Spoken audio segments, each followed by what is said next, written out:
안녕하세요. 사례를 통해 알아보는 부패 공익신고자 보호보상제도 강의입니다. 이번 강의는 부패 공익신고의 개요와 처리 절차, 그리고 신고자에 대한 보호 및 보상제도에 대하여 알아보도록 하겠습니다. 우선 부패 신고 사례입니다. A업체가 H공사에 납품하는 과정에서 제품 원가를 실제 금액보다 40에서 50%가량 부풀려 납품함으로써 약 287억 원을 부당 편취했던 사건이 있었습니다. 이 사건은 A업체의 내부 직원이 국민권익위원회에 신고함으로써 세상에 알려질 수 있었는데요. 신고를 받은 권익위는 본 신고 사건을 대검찰청에 이첩하였고 수사 결과 A업체 관계자는 형사처벌을 받았으며 H공사는 편취된 263억 원을 다시 환수할 수 있었습니다. 다음은 공익신고 사례입니다. 자동차 생산업체인 B사는 판매 중이던 자동차에 엔진 등의 부품 결함이 있음을 인지하였음에도 리콜 조치를 하지 않고 무상 보증 수리로만 대체해왔습니다. 이 사건도 역시 B사 내부 직원이 국민권익위원회 등에 신고함으로써 부품 결함 사실이 밝혀지게 되었습니다. 이러한 신고 덕분에 약 33만 대의 자동차가 리콜 조치되었으며 업체 관련자 다수가 기소되었습니다. 또한 감사원이 국토부 등을 대상으로 자동차 인증 및 리콜 관리 실태 감사를 실시하게 된 계기가 되었습니다.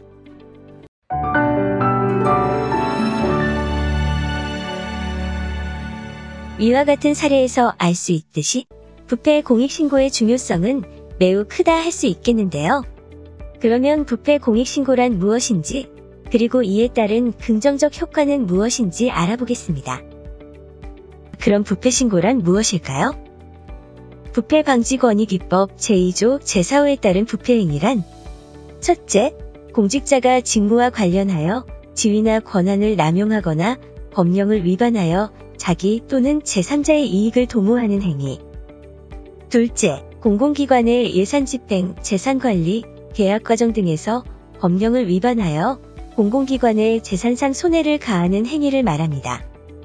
아울러 이와 같은 행위나 그 은폐를 강요, 유인하는 행위 또한 부패행위에 해당하며 이러한 부패행위를 국민권익위원회나 피신고자의 소속기관, 지도감독기관에 신고하는 것을 부패신고라 합니다. 공익신고란 국민의 건강과 안전, 환경, 소비자의 이익, 공정한 경쟁, 그 밖에 이에 준하는 공익을 침해하는 공익침해행위가 발생했거나 발생할 우려가 있다는 사실을 공익신고기관에 신고, 진정, 제보, 고소, 고발하거나 수사의 단서를 제공하는 것을 말합니다.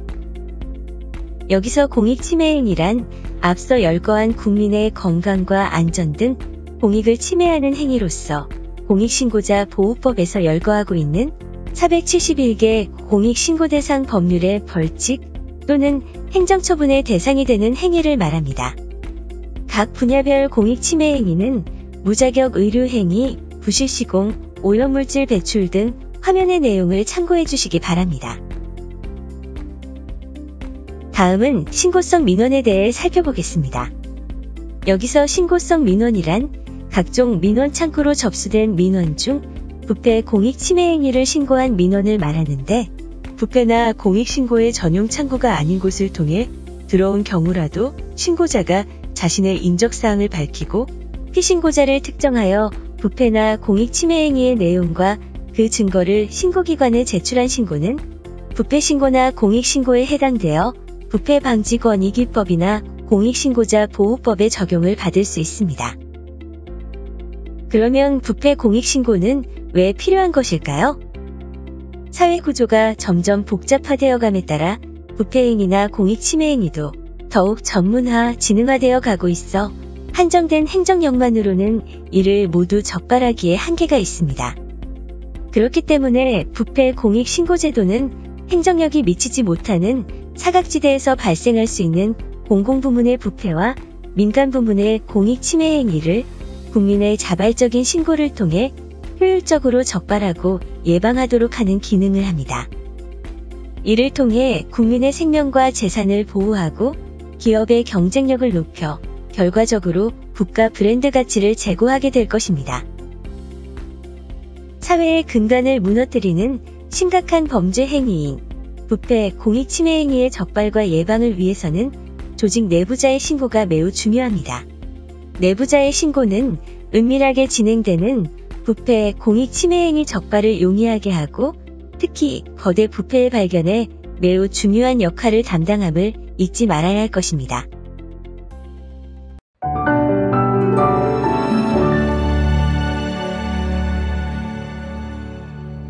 다음은 부패 공익신고 방법과 처리 절차에 대해 알아보겠습니다.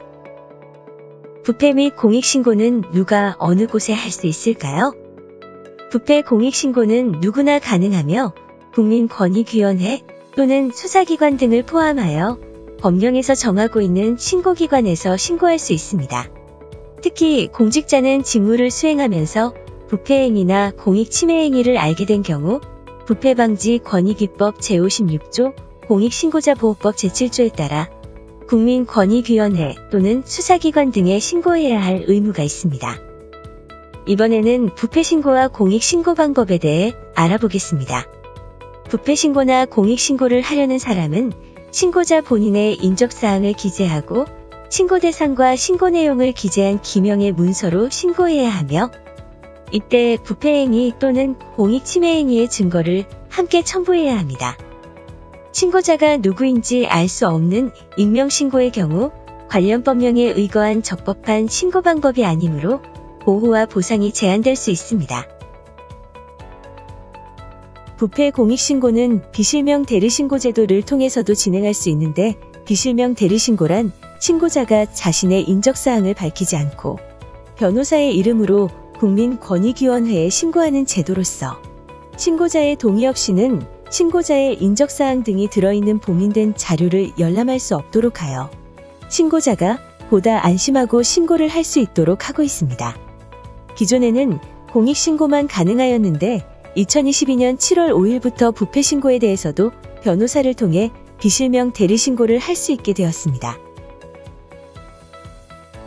이렇게 신고자 보호를 철저히 해줄 수 있는 좋은 제도라고 해도 변호사 선임 비용 때문에 이용이 쉽지 않다면 안 되겠죠. 국민권익위원회는 변호사 선임 비용을 고민하는 내부 신고자를 위해 2022년 5월 현재 98명의 변호사를 위촉해 비실명 대리신고 자문변호사단을 운영하고 있으며 내부 신고자를 위한 상담과 대리신고에 힘쓰고 있습니다. 공익신고자 보호법에 따른 내부 신고자는 다음과 같습니다.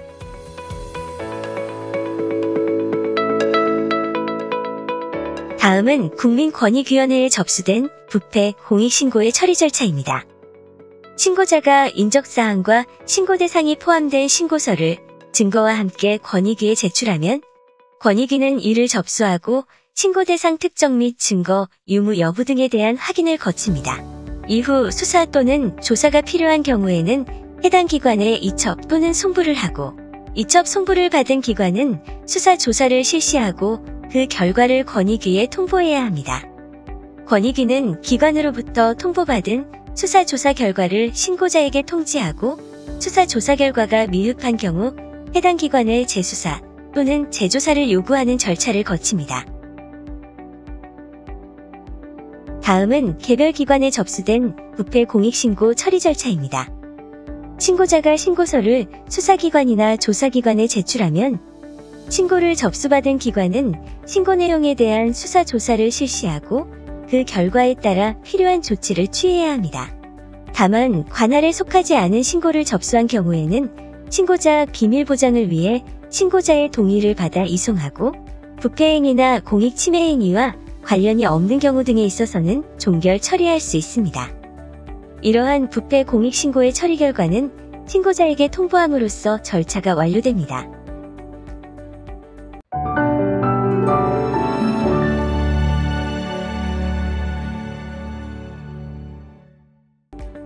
그러면 신고 처리 시 유의해야 할 중요사항은 무엇일까요?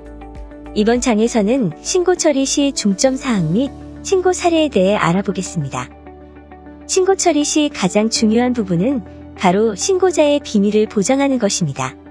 신고자에 대한 비밀이 지켜지지 않는다면 누구라도 용기를 내어 신고하기가 어려울 수밖에 없기 때문입니다. 누구든지 신고자의 동의 없이 신고자의 인적사항을 다른 사람에게 알려주거나 공개, 보도하는 것이 금지되며 이를 위반할 경우 형사처벌 대상이 됩니다. 특히 공익신고의 경우는 조사를 통해 공익침해 행위가 발견되기 전에는 피신고자 인적사항 등을 포함한 신고 내용 공개를 금지하고 있습니다. 신고자가 신분 공개에 동의하지 않은 사건을 수사기관에 고발하는 경우 관련 서류에 신고자의 성명이나 신고자 유추가 가능한 사항은 반드시 삭제하여야 하며 피신고자나 제3자가 신고자로 가장하여 신고 내용 등을 문의하는 경우도 있으니 신고자 유추가 가능한 내용을 발설하지 않도록 주의가 필요합니다. 그리고 신고자에 대한 신변 위협, 불이익 조치에 대한 사실을 알게 된 경우 즉시 권익위에 보호 조치를 신청하도록 적극 안내하고 신고 처리 결과를 통지할 때 신고자에게 보호, 보상 제도 안내문을 반드시 제공해야 합니다. 그럼 신고자의 신분 유출 사례들에 대해 알아보겠습니다. 첫 번째 유형은 신고성 민원에 대한 숙지 미흡으로 인한 사례인데요. A 공무원이 접수된 공익신고를 단순 민원으로 판단, 피신고자가 소속된 기관으로 이송하여 신고자의 정보가 그대로 유출된 사례입니다. 두 번째 유형은 접수 및 처리 과정의 부주의에 의한 사례로서 신고자는 권익위에 피신고자를 신고한 것 외에 경찰에도 고소하였는데요. 이와 관련하여 피신고자가 경찰에 고소장을 정보 공개 청구하자 담당 경찰관 B는 이를 처리하는 과정에서 권익위 신고 내용까지 그대로 공개하여 신고자가 권익위에 신고한 사실까지 알려지게 된 사례입니다. 다음은 세 번째 유형으로 조사, 수사 및 소송 과정에서의 부주의에 의한 사례로서 유통기한 위반 신고를 접수한 C 공무원이 피신고업체를 조사하는 과정에서 증빙자료인 영수증을 그대로 보여주어 신고자의 정보가 피신고업체에 노출된 사례입니다. 다음은 네 번째 유형으로 보도자료 등을 통해 언론에 신고자의 정보가 노출된 사례로 신고자 A가 소속 병원의 의료법 위반 행위를 신고했는데 경찰은 해당 사건의 수사 결과에 관한 보도자료를 내면서 신고자의 구체적인 직급을 언급하여 신고자의 신분을 유추할 수 있게 한 사례입니다. 다음은 신고자의 신분 유출 사례에 이어 부패신고 및 공익신고의 사례에 대해 살펴보겠습니다. 우선 부패신고 중 공직자의 사익도모 행위에 관한 내용으로서 첫 번째 사례는 경찰 공무원 A가 소속 경찰서 타 부서 직원인 B에게 사건 무마 청탁을 하는 대가로 모범 선행 경찰관 선발 시 B를 추천하고 허위의 공적조서를 작성한 의혹을 신고한 사례입니다. 다음은 보조금 부정수급에 관한 신고로서 사립유치원 원장 B가 실제 근무하지 않은 배우자를 직원으로 허위 등록하여 인건비를 지급하고 배우자를 사학연금에 가입시킨 후 퇴사 처리하여 퇴직 일시금과 퇴직수당 등 사학연금을 편취한 것을 신고한 사례입니다. 또 다른 부패신고 사례로는 공공기관을 재산상 손해를 입힌 사례로서 이 공공기관의 법무담당자가 이 공공기관이 재판에서 승소하여 소송 비용을 회수할 수 있음에도 아무런 조치를 취하지 않아 이 기관에 재산상 손해를 입힌 사례이며 또 다른 사례는 공무원 F가 출장 후 조기 복귀하였음에도 복무 상황을 변경하지 않고 출장 여비를 과다 수령한 사례입니다. 이번에는 공익신고 사례입니다. 건강 분야로는 요양원에서 향정신성의약품 접수대장을 실제와 다르게 기재하여 사용한다는 것을 신고한 사례가 있고 안전 분야로는 배수로 공사를 실시하면서 일부 구간에 대해 미설치하는 등 부실 시공을 하였다고 신고된 사례가 있습니다.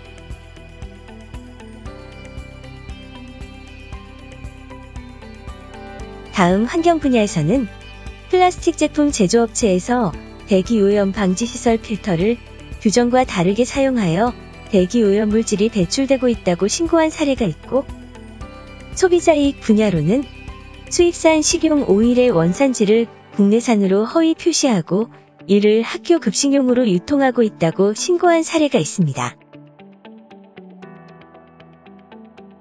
다음은 공정경쟁 분야로서 국내 기계업체들이 구매 입찰 때마다 메신저 등을 사용, 낙찰 물량 및 가격 등을 모의하여 담합했음을 신고한 사례이고, 마지막으로 이에 준하는 공익 분야로 공공기관 임원이 관리하는 용역업체 인사 담당자에게 공공기관 임원의 친척이 채용되도록 부탁하였고, 용역업체 인사 담당자는 내부 규정과 절차를 무시하고 공공기관 임원의 친척을 채용한 사실을 신고한 사례입니다.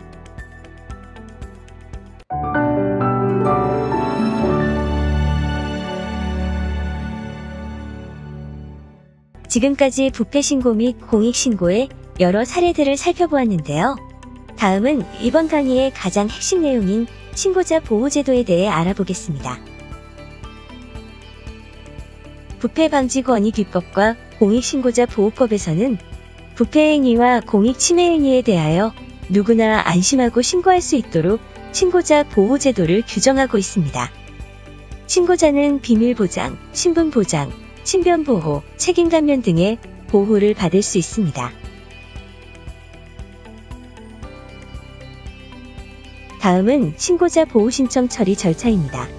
신고자나 협조자가 권익위에 보호신청을 하면 권익위는 관련자에 대한 조사를 실시하고 위원회의 심의 및 의결을 거쳐 신고자 보호 결정을 하게 됩니다. 부패 공익신고자 보호의 첫걸음은 비밀보장입니다. 누구든지 신고자의 동의 없이 신고자의 인적사항이나 신고자임을 미루어 알 수 있는 사실을 알려주어서는 안 됩니다. 만약 이를 위반할 경우 5년 이하의 징역 또는 5천만 원 이하의 벌금형에 처해질 수 있습니다. 이어서 비밀보장 의무를 위반한 사례를 살펴보도록 하겠습니다. 신고자는 A공사에 공사비를 부풀려 처리하라는 상사의 부당한 업무 지시를 신고했는데요. 신고 처리 담당자가 A공사에 관련 자료를 요청하면서 신고자의 인적사항이 포함된 신고서를 그대로 A공사에 보내 신고자가 노출된 경우입니다. 이에 부패신고자는 신고처리 담당자의 비밀보장 의무 위반 확인을 권익위에 요구하였고, 권익위는 신고자 비밀보장 의무를 위반하였다고 판단, 신고처리 담당자에 대한 징계를 요구한 사례입니다.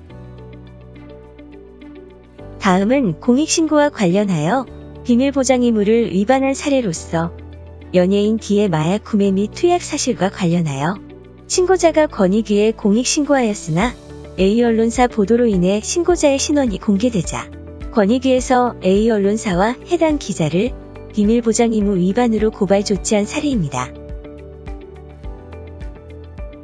비밀보장에 이어 신고자와 협조자에 대한 신분보장 또한 매우 중요한 보호수단입니다.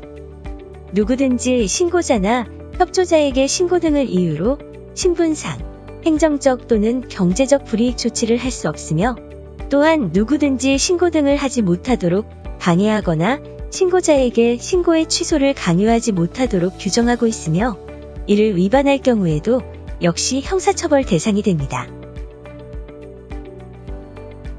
다음은 불이익 조치의 유형에 따른 형사처벌 내용으로서 앞서 언급한 각종 신분상, 행정적 또는 경제적 불이익 조치들과 이에 따른 형사처벌의 내용입니다.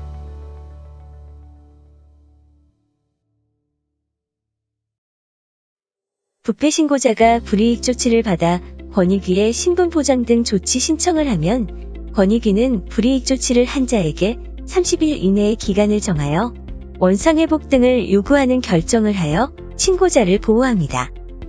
신분보장 등 조치 결정을 이행하지 않으면 형사처벌 대상이 될 수 있고, 또한 결정을 이행할 때까지 매년 2회, 일회당 최대 3천만 원 이하의 이행강제금이 부과됩니다. 부패신고자에 대한 불이익 조치가 예정되어 있거나 진행 중이고, 신분보장 신청에 대한 권익위 결정 시까지 회복하기 어려운 피해가 발생할 우려가 있는 경우에는 신고자의 신청 또는 권익위 직권에 따라 45일 이내의 기간을 정해 불이익 조치 절차를 중지할 것을 요구할 수 있습니다. 이때 불이익 조치 절차에 일시 정지 명령을 불이행하면 역시 형사처벌 대상이 됩니다. 다음은 공익신고자에 대한 신분보장 절차입니다.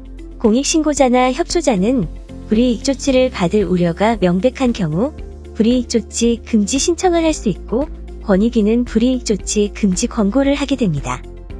불이익 조치를 이미 받은 경우 보호 조치 신청을 할 수 있고 권익위는 불이익 조치를 한 자에게 30일 이내의 기간을 정하여 원상회복 등을 요구하는 보호조치 결정을 합니다. 확정된 보호조치 결정 불이행 시 형사처벌 및 이행강제금 부과 대상이 됩니다. 다음은 부패 신고자에 대한 신분보장 사례에 대해 알아보겠습니다. 신고자는 모 공사 사장이 채용시험에서 면접 점수 조작을 지시했다는 의혹을 신고했고 이후 신고자는 해당 공사로부터 해임 처분을 받게 되어 권익위에 해임 처분을 취소해달라는 신분보장 조치를 요구하게 됩니다. 이에 권익위는 해당 공사 사장에게 신고자의 원상회복을 요구하고 불이익 조치자에게 과태료를 부과한 사례입니다. 이번에는 공익신고자에 대한 신분보장 사례인데요. 어린이집 교사인 신고자는 어린이집의 부실급식과 아동학대에 대해 공익신고를 하였으나 시정명령 처분을 받은 어린이집 원장이 운영정지 처분을 받은 것처럼 속여 신고자에게 사직서를 요구한 경우입니다. 이에 신고자는 권익위에 보호조치를 신청하였으며 권익위는 어린이집 원장에게 사직처리 취소를 요구하였습니다.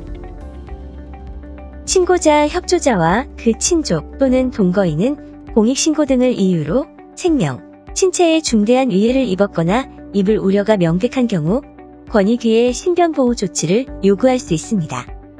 권익위는 신변보호가 필요하다고 인정되면 경찰관서의 장에게 신변보호 조치를 하도록 요구하고 경찰관서의 장은 법령이 정하는 바에 따라 신변보호 조치를 하게 됩니다. 신변보호의 방법으로는 참고인이나 증인으로 출석, 귀가시 동행, 대상자의 주거에 대한 주기적 순찰 등이 있습니다. 다음은 부패 신고자에 대한 신변보호 사례로서 공사업체인 D사에서 시설물 일부를 미시공한 의혹을 신고하자 피신고자 측으로부터 미행을 당하는 등 신변에 불안을 느낀 신고자가 권익위에 신변보호 조치를 요구한 경우입니다. 이에 권익위는 신고자에 관할 경찰서에 순찰 강화 등 신변보호 조치를 취하도록 요구한 사례입니다. 이번에는 공익신고자에 대한 신변보호 사례로서 신고자가 자재 구매단가에 부당인상 의혹을 신고하자 피신고자가 폭력배를 동원, 신고 취하를 강요하는 등 신변상의 위협을 가하였습니다. 이에 신고자는 권익위에 신변보호 조치를 신청하였고 권익위는 관할 경찰관서장에게 주기적 순찰 등 신변보호 조치를 요구한 사례입니다. 다음은 책임감면 제도입니다. 부패 공익신고와 관련하여 신고자 등의 위법 행위가 발견된 경우 그 형이나 징계 등의 감면을 받을 수 있습니다. 또한 부패 공익신고 내용에 직무상 비밀이 포함되어 있어도 직무상 비밀 준수 의무를 위반하지 않은 것으로 보며 피신고자가 공익신고로 인하여 손해를 입은 경우에도 공익신고자에게 손해배상을 청구할 수 없습니다. 그럼 책임 감면 사례를 살펴보겠습니다. 우선 부패 신고 사례로 신고자는 소속 단체에 보조금 부정사용 의혹을 신고하였는데 1심에서 신고자의 가담행위에 대해 징역형을 선고하였습니다. 이에 권익위가 법원에 책임 감면 제도를 안내하였고 2심에서 신고자의 형량이 벌금 200만 원으로 감형된 사례입니다. 다음은 공익신고 사례로 입찰 담합행위를 A기관에 자진 신고한 신고자가 부정당업자로 입찰 참가 자격의 제한 처분을 받으면서 책임 감면을 신청한 경우입니다. 이에 대해 권익위는 해당 행정처분기관의 장에게 입찰 참가 자격의 제한 처분의 면제를 요구한 사례입니다. 부패방지권익위법과 공익신고자 보호법은 신고자와 더불어 부패 및 공익신고의 협조자도 신고자와 동일한 보호를 받을 수 있게 규정하고 있습니다. 여기서 신고 협조자란 신고와 관련하여 신고자 외에 진술, 증언, 자료 제출 등으로 수사 및 조사에 조력한 자를 말합니다.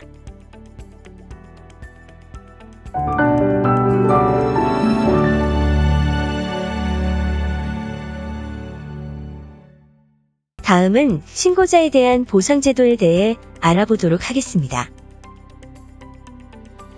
신고 보상제도는 공익을 증진시키고 국가 수익 증대에 기여한 신고자에게 금전적 인센티브를 주는 제도로서 보상금, 포상금, 부조금 3가지가 있습니다.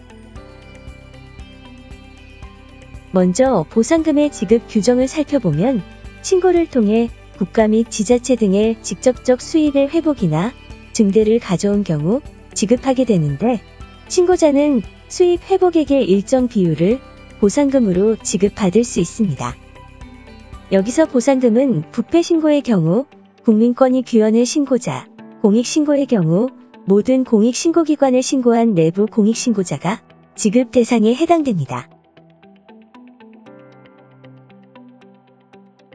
보상금 지급 사유는 몰수, 추징금, 벌금, 과태료 부과 등이 있으며 부패 신고 및 공익 신고의 구체적 보상금 지급 사유는 다음과 같습니다.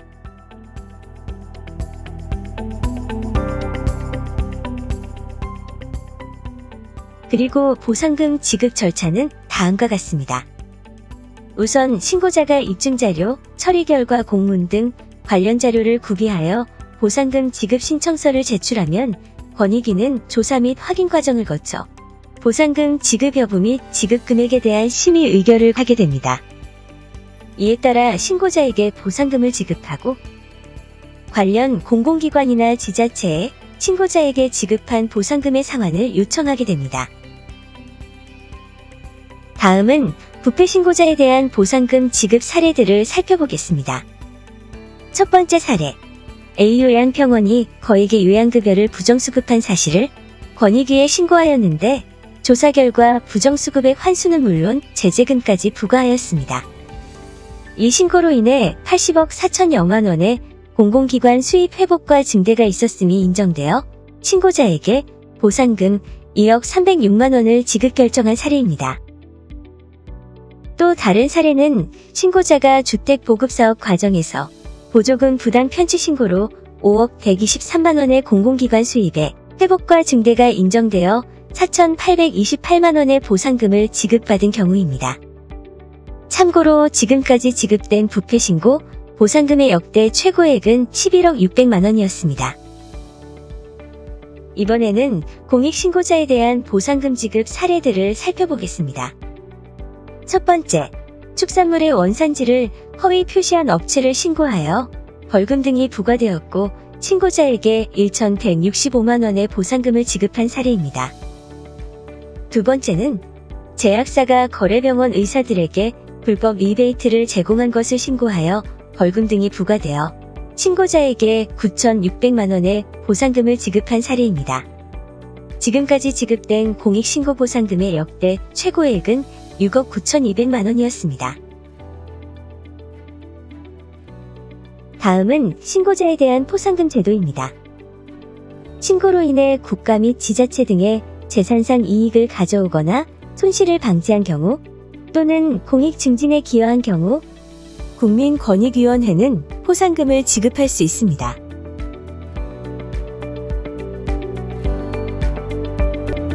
포상금은 피신고자에 대한 형의 선고 등이 있거나 신고로 제도 개선이 이루어지는 등 공익 증진에 기여가 있다고 인정되는 경우 지급하고 있습니다.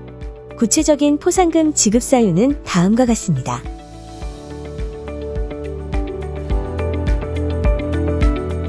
포상금의 지급 절차는 다음과 같습니다. 각 기관에서 추천을 하면 권익위에서 관련 자료를 조사 및 확인하고 포상금 지급 여부에 대한 심의와 의결 과정을 거쳐 포상금을 지급하며 권익위 직권으로도 지급 대상자를 선정하고 있습니다.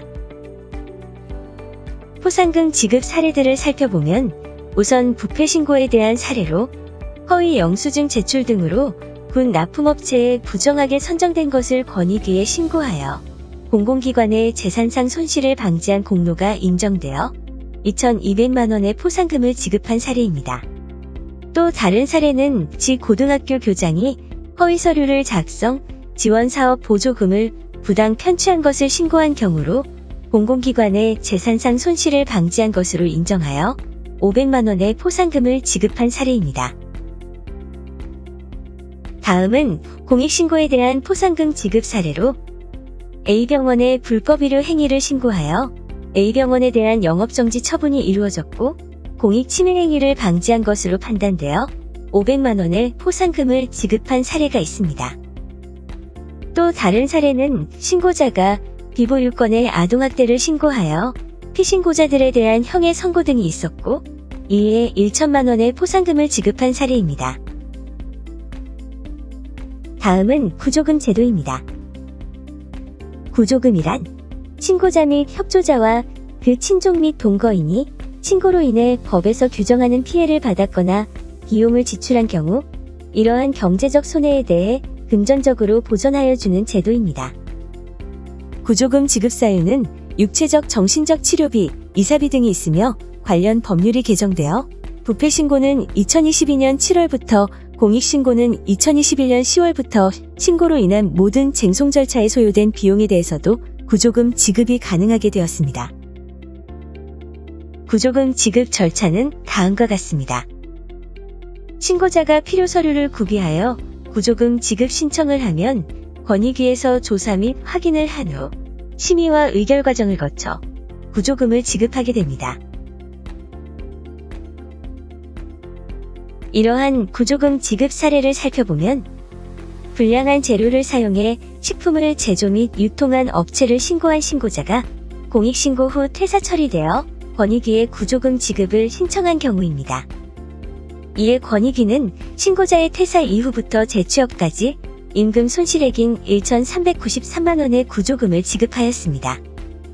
다음 사례는 정부 연구기관 연구원이 입찰비리 등을 권익위에 신고한 후 강제 전보와 직장 내 괴롭힘을 당해 정신과 치료를 받았다며 구조금을 신청한 경우입니다.